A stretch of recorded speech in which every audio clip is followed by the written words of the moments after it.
Hi students, welcome to English माध्यम। तो आज का हमारा पहला पैसेज है स्ट्रेटजिक आफ्टर थॉट। ठीक है, तो चलिए देखते हैं किसके बारे में। For a project so often invoked as a matter of national security strategy, कह रहा है कि ऐसे प्रोजेक्ट के लिए जिसको कई बार ये बताया जाता है कि ये देश की सुरक्षा की रणनीति के लिए, स्ट्रेटजी के लिए, सिक्योरिटी स्ट्रेटजी के लिए काफ़ी ज़्यादा इंपॉर्टेंट है, उससे इसको रिलेट करके बताया जाता है। इन्वोक मतलब इसका हवाला देते हुए, इसका मेंशन या इसको रेफर करके बोला जाता है कि ये काफ़ी ज़्यादा इंपॉर्टेंट है नेशनल सिक्योरिटी स्ट्रेटजी के लिए। The ballooning great Nicobar island development, कह रहा है कि जो ग्रेट निकोबार आइलैंड का डेवलपमेंट है जो बहुत तेज़ी से बढ़ता जा रहा है, बैलूनिंग मतलब increasing rapidly, now estimated to be at 91,000 crore. अब उसकी जो लागत है कितनी पहुंच गई है, 91,000 करोड़ पहुंच गई।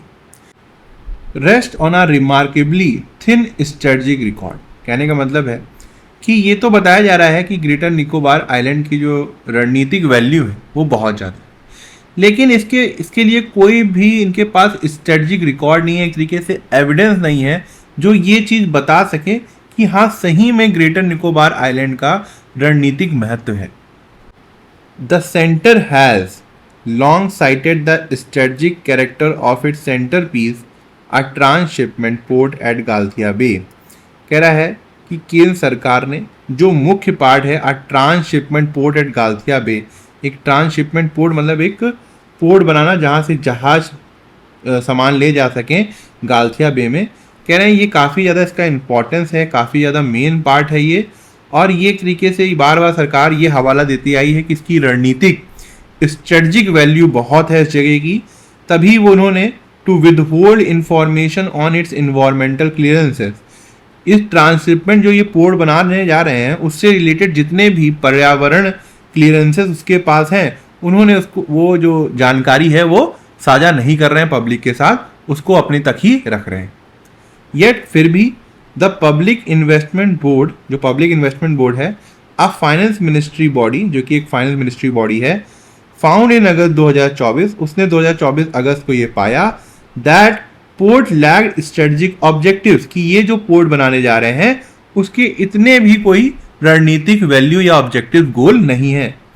That label arrived only afterwards, और ये जो सरकार ने इस पोर्ट को रणनीतिक एक तरीके से छाप दे दी है, एक लेबल दे दिया है, ये बाद में आया है from the Ministry of defence, जो कि मिनिस्ट्री ऑफ डिफेंस ने दिया था, and seems less like a founding rational, और कह रहा है कि ऐसा लगता है कि ये पहले का विचार नहीं था, मतलब ऐसा नहीं था कि ये पहले से ही सोच के रखा गया था कि हाँ ये तो रणनीतिक वैल्यू है इसकी, इसलिए चलो इसमें हम ट्रांसशिपमेंट पोर्ट बनाते हैं।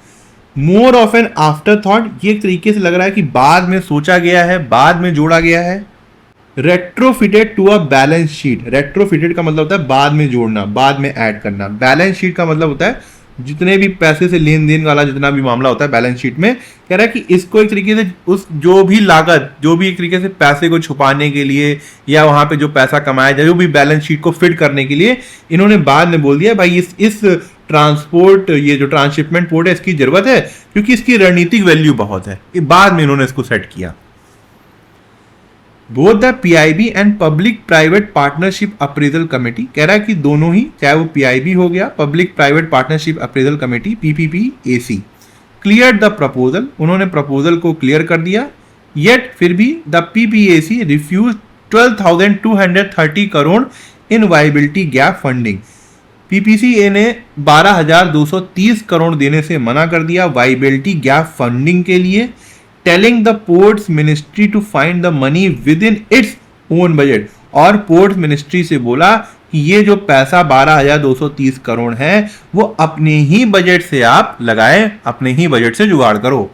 एन अनयूजुअल रिब्यूक, रिब्यूक मतलब डांटना, for a venture sold as nationally vital, कह रहा है कि ये एक असामान्य फटकार थी उस प्रोजेक्ट के लिए जिसको ये बोला जा रहा था जिसका बहुत ज्यादा नेशनल इंपॉर्टेंस है, रणनीतिक इंपॉर्टेंस है।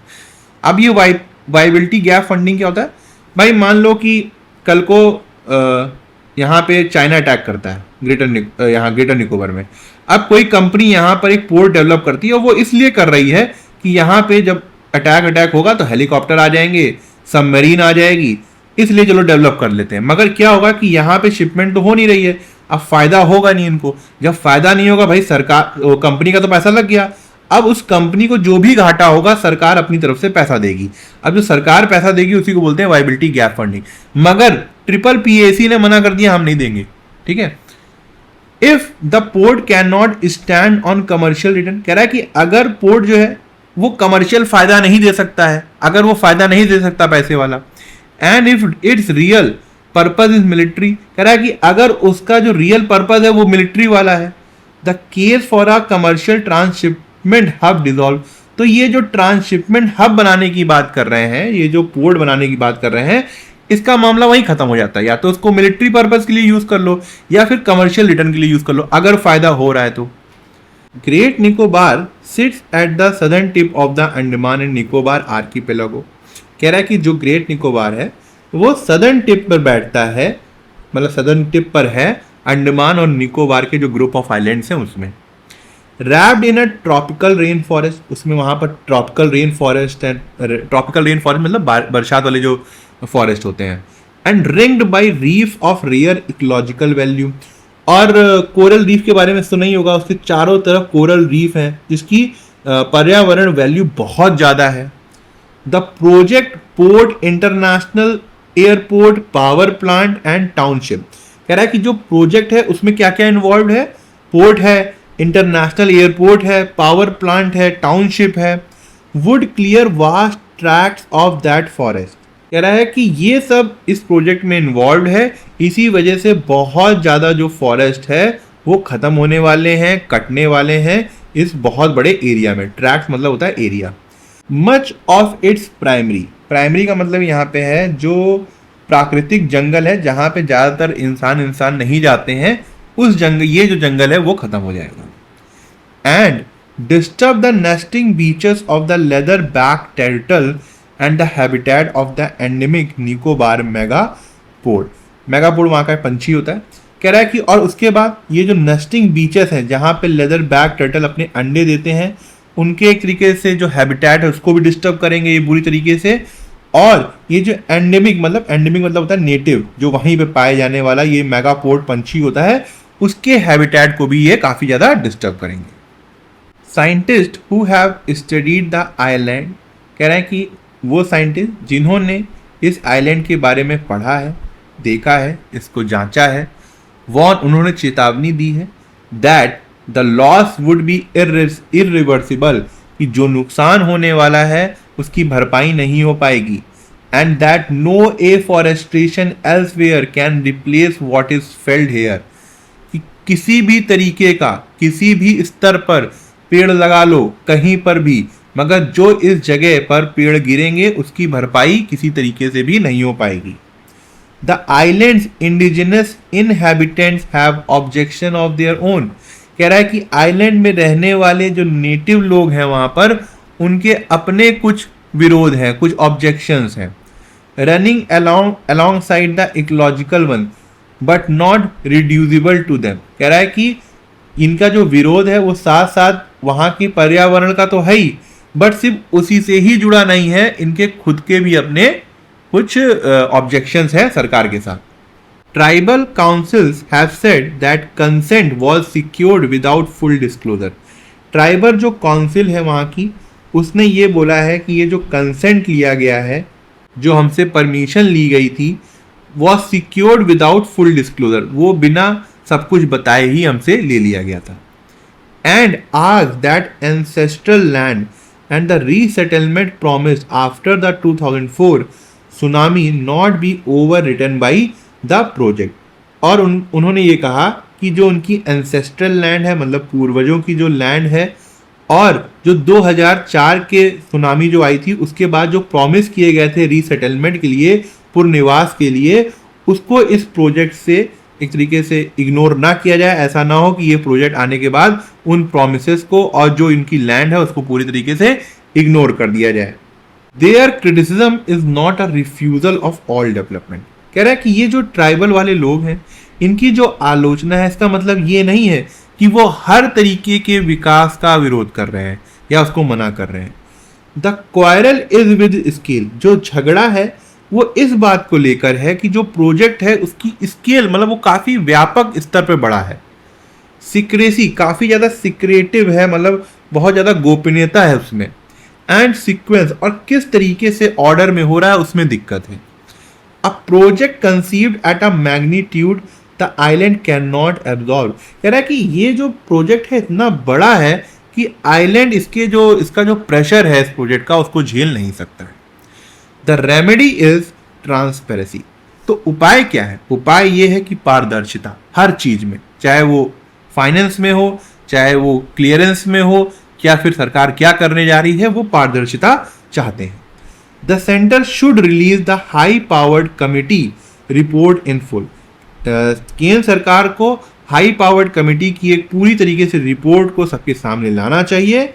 Account openly for the true cost to the public exchequer, और जो लोगों का खाता है, जो सरकार जिसके पैसे निकाल कर यूज करती है, उसका पूरा एक तरीके से ब्यौरा देना पड़ेगा कि कितना पैसा कहाँ पे जा रहा है।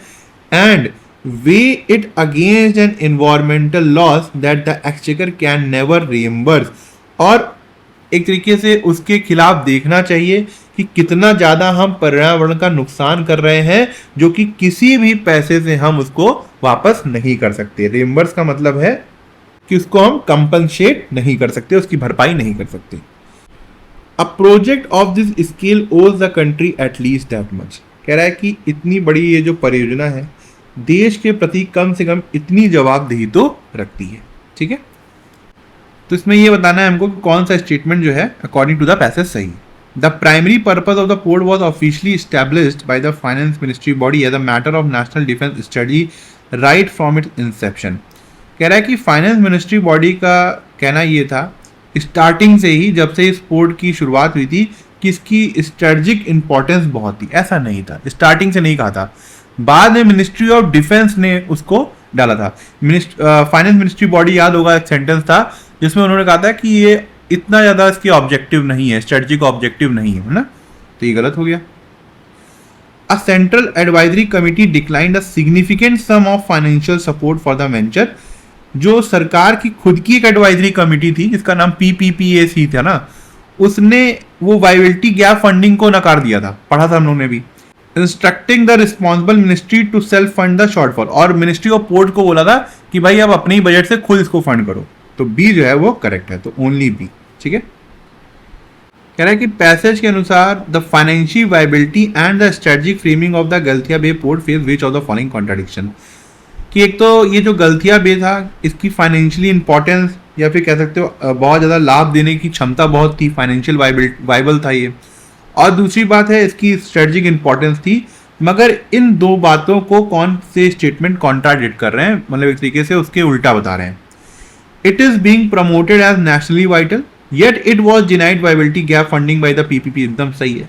कह रहा है कि जबकि ये पूरे राष्ट्र के लिए बहुत इंपॉर्टेंट प्रोजेक्ट था, उसके बावजूद भी जो सरकार की खुद की जो क्या कहते हैं डिपार्टमेंट था, उसी ने वायबिलिटी गैप फंडिंग देने से मना कर दिया था।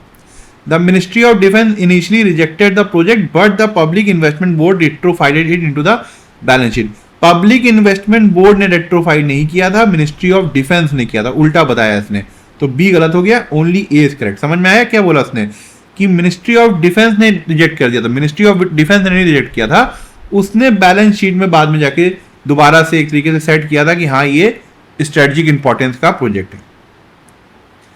What is the ultimate course of action recommended by the author regarding the Great Nicobar Island Project? कह रहा है ग्रेट निकोबार आइलैंड प्रोजेक्ट का जो प्रोजेक्ट है उसके लिए ऑथर ने क्या रास्ता बताया कि किस तरीके से काम वहां पे होना चाहिए। A permanent and unconditional cancellation of all infrastructure, ऐसा कहीं नहीं बताया ऑथर ने कि पूरी तरीके से जितने भी इंफ्रास्ट्रक्चर कंपोनेंट हैं उसको क्या कहते हैं पूरी तरीके से परमानेंटली कैंसिल कर दो। To protect the rare nesting ground, ताकि हम जो रेयर नेस्टिंग ग्राउंड है वहां के टर्टल के लिए उनको हम बचा सके नहीं।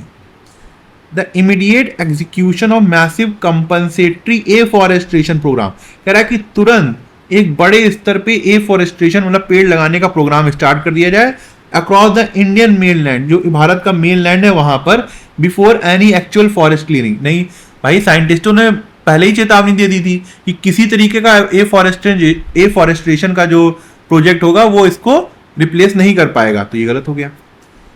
Total public disclosure of the high level committees findings and an honest evolution of state expenditure against the permanent environmental depletion. बिल्कुल सही। ऑथर का कहना था कि भाई एक हाई लेवल कमेटी की पूरी तरह जो रिपोर्ट है वो पब्लिक के सामने लाई जाए और कितना खर्च हो रहा है, कैसे खर्च हो रहा है, वो भी सब कुछ बताया जाए। तो सी हमारा करेक्ट आंसर है। एंडेमिक का हमको सिनोनिम बताना है यहाँ पर। यूबिक्यूटस मतलब जो हर जगह मौजूद हो, एवरीवेयर, गॉड को बोल सकते हो, ठीक है।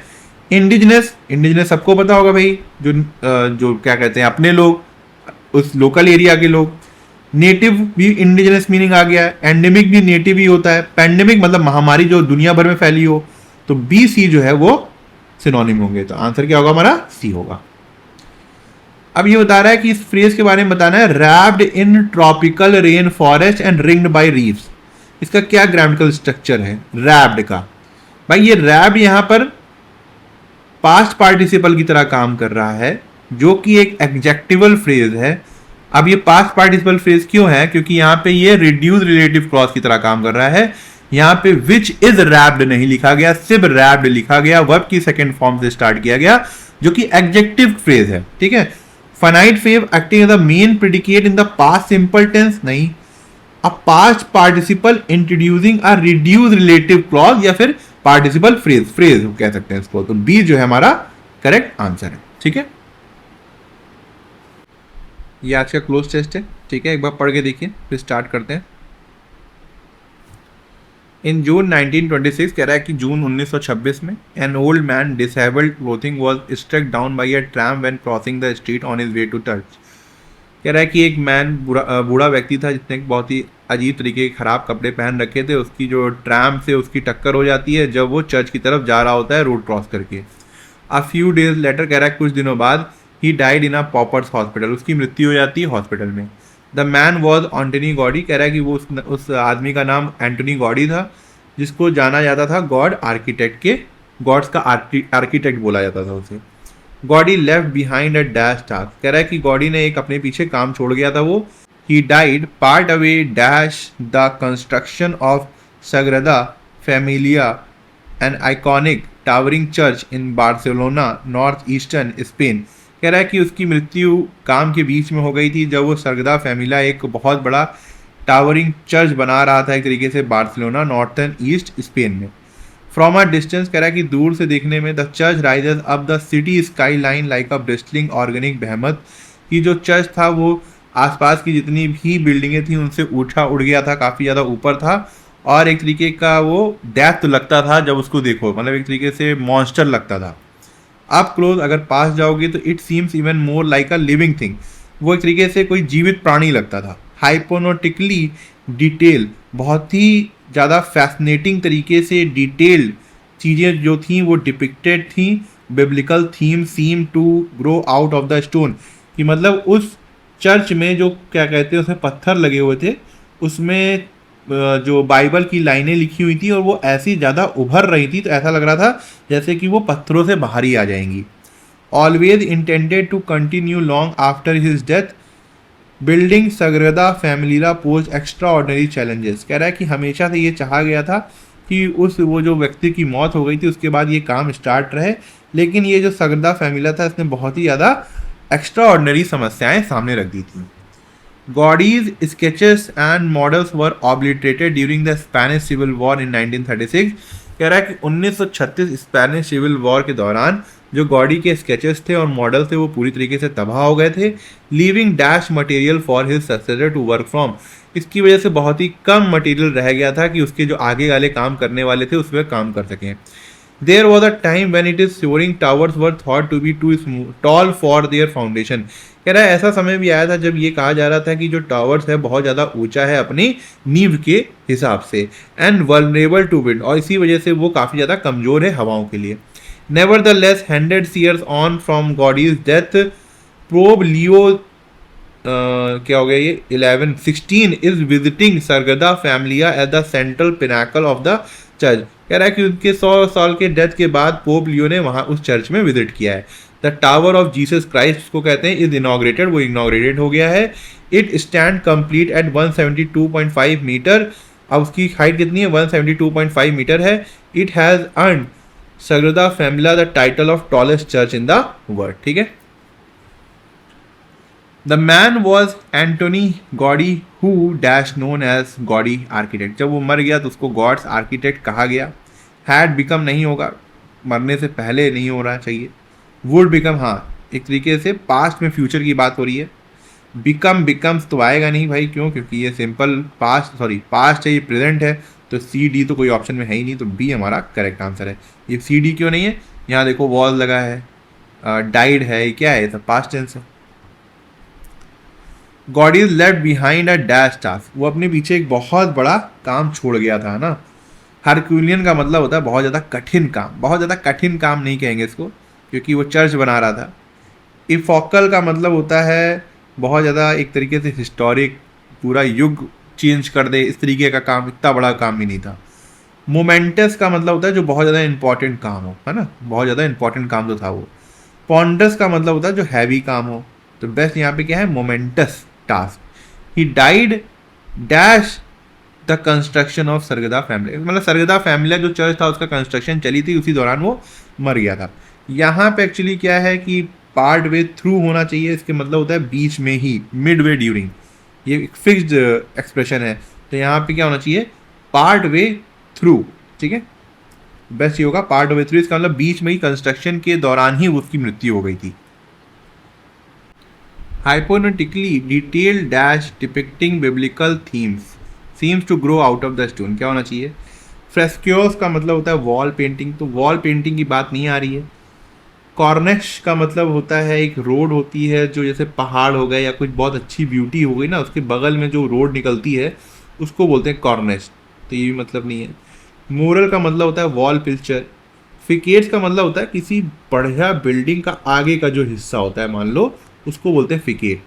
तो वही कह रहा है कि बहुत ही ज़्यादा दिलचस्प तरीके से उसकी जो वॉल थी आगे की, उसमें जो बिब्लिकल थीम्स के कुछ लाइनें लिखी हुई थी, वैसा लग रहा था बाहर ही निकल आएंगी स्टोन से, तो डी जो है एकदम करेक्ट है।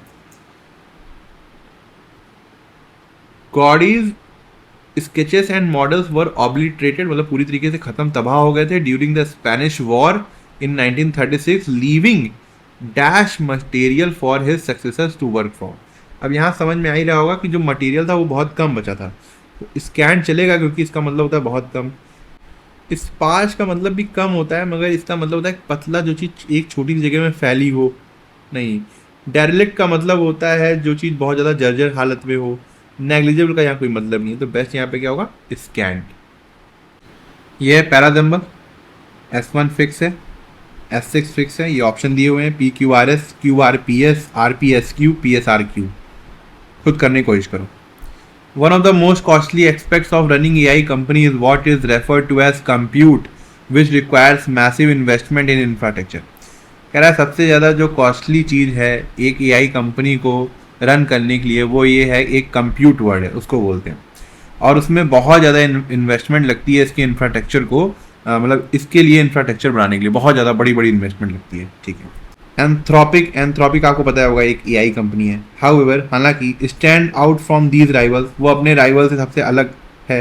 Having recently told investors that its actually expects to turn a profit in the first half of this year due to growing sales. उसने अपने इन्वेस्टर से बोला है कि इस बार वो इस first half of this year में वो प्रॉफिट कमाने वाली है, क्योंकि उसका जो सेल्स है वो बहुत तेज़ी से ग्रो हो रहा है। ठीक, समझ में आई बात नहीं।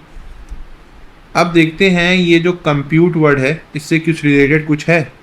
This specific term typically describe the expensive processing power required to build, train, test and finally make complex offering like chatbot available to the public.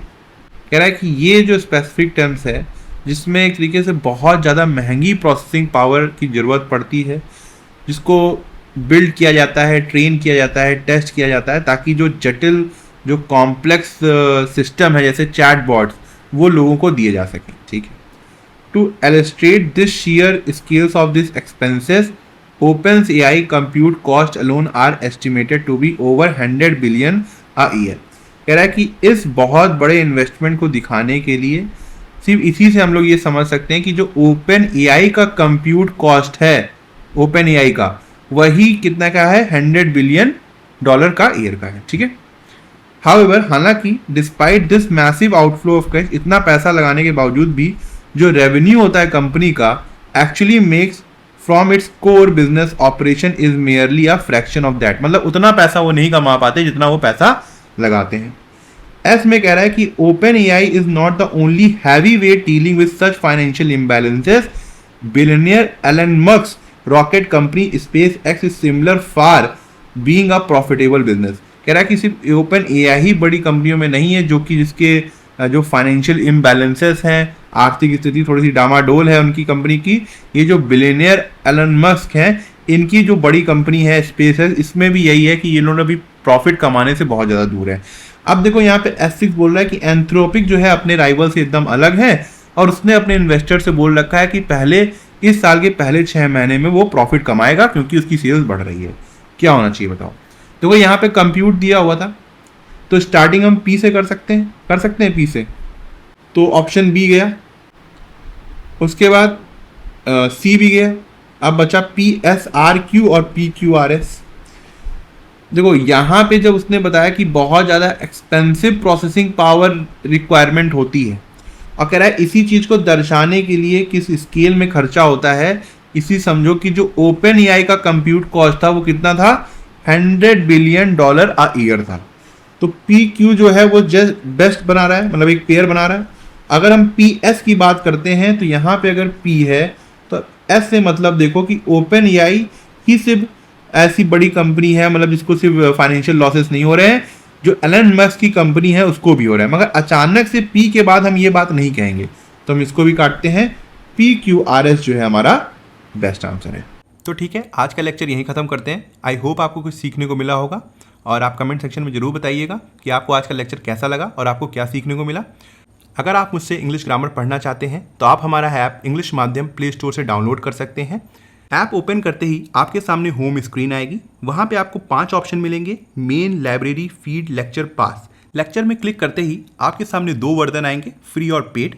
Paid में क्लिक करते ही आपके सामने इंग्लिश ग्रामर का एक सेक्शन आएगा जहाँ पे मैंने इंग्लिश SSC के लिए बहुत ही डिटेल में बताया हुआ है और बहुत ही सिंपल लैंग्वेज में बताया है, जो कि आपकी कॉन्सेप्ट्स को और अच्छा करेगा और आपको अच्छे मार्क्स लाने में हेल्प करेगा। तब तक के लिए प्रैक्टिस करते रहिए। Thank you so much for watching this video.